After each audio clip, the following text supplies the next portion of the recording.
everyone, you know this song? I'm gonna turn it off. But that song, I love that song. And I get it stuck in my head all the time. And I sing it, but I don't sing the Forget You version. I sing that version. And oh, Chris gets so mad. He gets so mad. I need to stop singing it. I need to sing the Forget You version and not the FU version. Anyway, it's Cara the Bubblelush, and today is Wednesday. Whoop! Don't look down there. Don't look down. It's Wednesday, April. Oh my gosh, I wrote this like a billion times. I don't care. Whatever. It's the last Wednesday in April. And I just uploaded yesterday's vlog today. Sorry, rain. It's raining. So miserably rainy, gross here in Oregon. I think we've had like 4 days over 60 degrees so far this year. Pitiful. And I was watching back yesterday's vlog and the road noise was annoying and the radio was annoying. I apologize. I really do, I apologize. The thing is, 3 days a week, Tuesday, Wednesday, Thursday, obviously I work. And so if I make a vlog that day, it's just gotta either be while I'm pumping, which I think is weird. I think it's weird to be like, you can hear the pump in the background and you know that like, if the camera just like panned down, there'd be like naked town. I think that's kind of awkward. So I would rather subject you guys to road noise than like the wah naked boobs.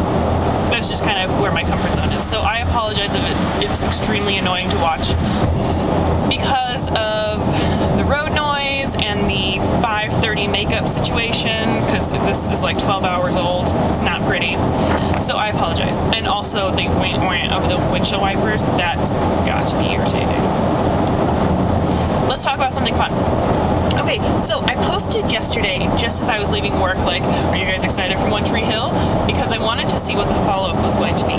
For those of you that do not watch One Tree Hill, what are you doing? What are you doing? Watch the show.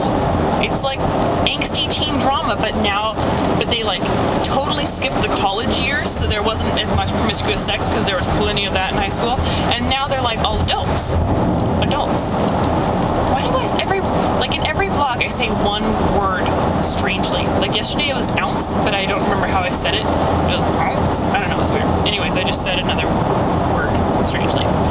But, okay.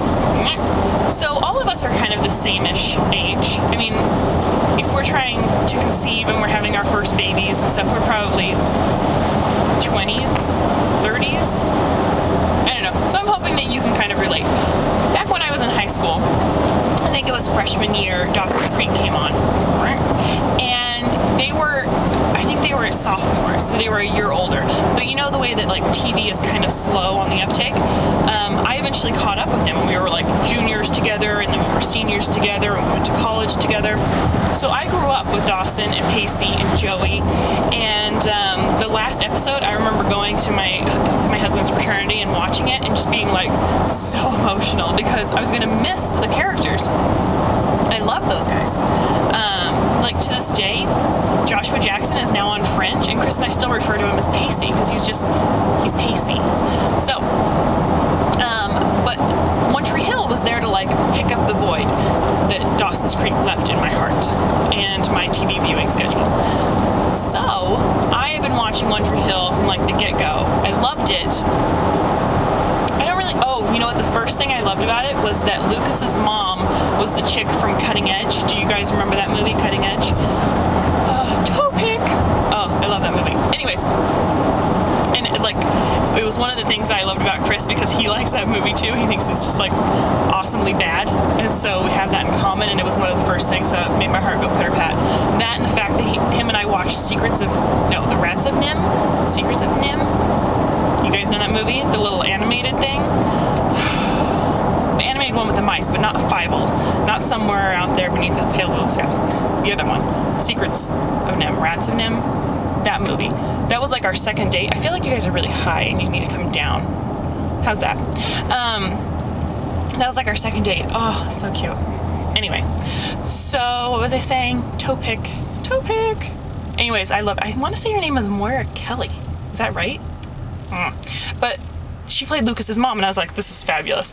I was so perplexed by the casting of Nathan, because Nathan had the worst skin ever. Like, if you go back and look in season 1, maybe season 2, now I feel like you're too low. He had horrible skin, like super, super bumpy, caked on the foundation. I mean, those makeup artists, they had their work cut out for them. And I was always thinking, like, why did they cast this guy? Like, Lucas was so pretty. So pretty. I mean, he's such a douche.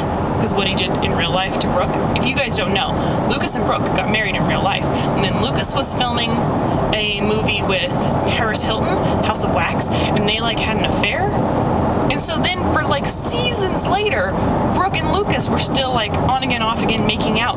But in real life, they'd already gotten a divorce, and like Brooke hated him and blah, blah, blah. But you can barely even tell that when you look, at least I don't think you can.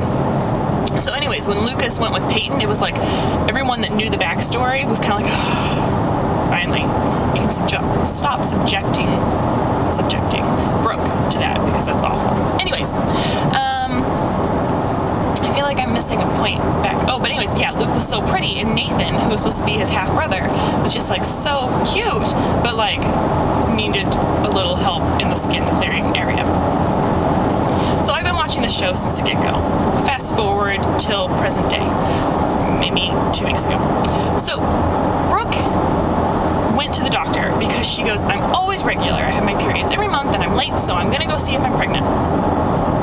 And then she got this like devastating news, but we weren't there. Like when the doctor, I don't think we were, when the doctor like came in and told her, but then she like later told people that like she can't have a baby, and it was like very dramatic, and she didn't explain anything, and like I've been to all the specialists and it just can't happen, so it's just done for me.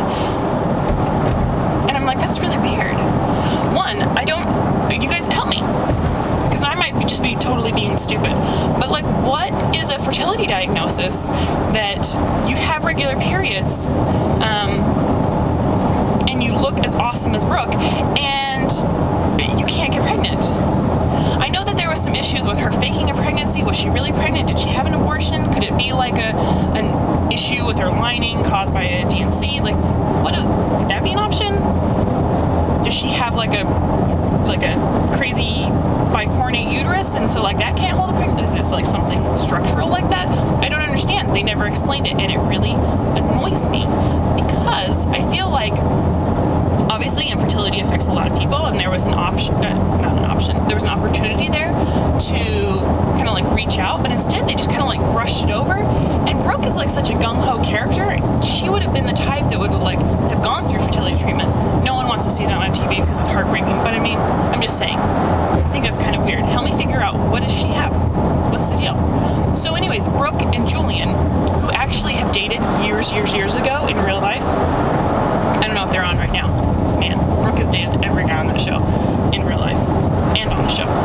But Brooke and Julian were going to adopt a baby, and they got matched with an adoptive mother, and she was always a little, and she goes into labor